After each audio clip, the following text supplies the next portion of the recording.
The European Union is finally starting to wean itself off one of the world's dirtiest fossil fuels, coal. As EU environment ministers meet in Luxembourg to prepare their position for the COP27 climate summit next month, renewable energy and the green energy transition will top the agenda. The war in Ukraine and the energy crisis that followed meant that Europe had to scramble to reduce its reliance on Russian fossil fuels. Part of that response was a 25% increase in the use of coal for European power generation between June and October of this year.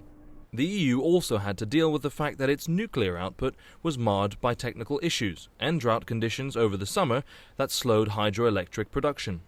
Environmental charities, though, say the coal surge is temporary and small relative to Europe's total energy needs. The coal resurgence isn't really happening. I mean, this is, if you look at the big picture, it's a small thing. Yeah. And none of the countries which committed to a coal phase out before 2030 went further than 2030. And what the science says is that in order to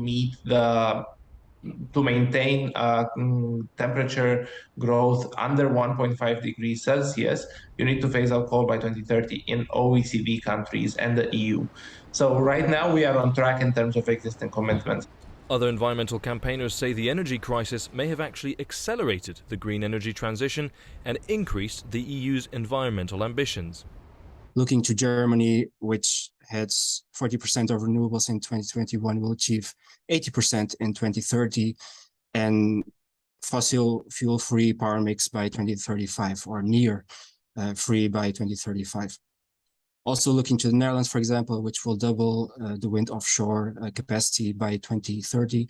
So I would say that the underlying trend indicates that there is an increase in ambition in the EU. And that's actually the biggest takeaway of the response to the crisis. Environment ministers will also discuss the possibility of the EU compensating countries that have been impacted by natural disasters linked to climate change.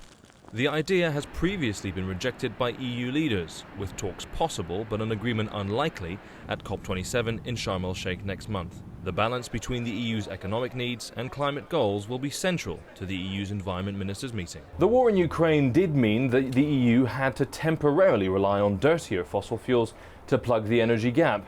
But the priority seems to have shifted back to meeting ambitious environmental targets, with renewable energy playing an increasingly important role. This new green drive by Europe will likely play a big role at next month's COP27 summit in Egypt.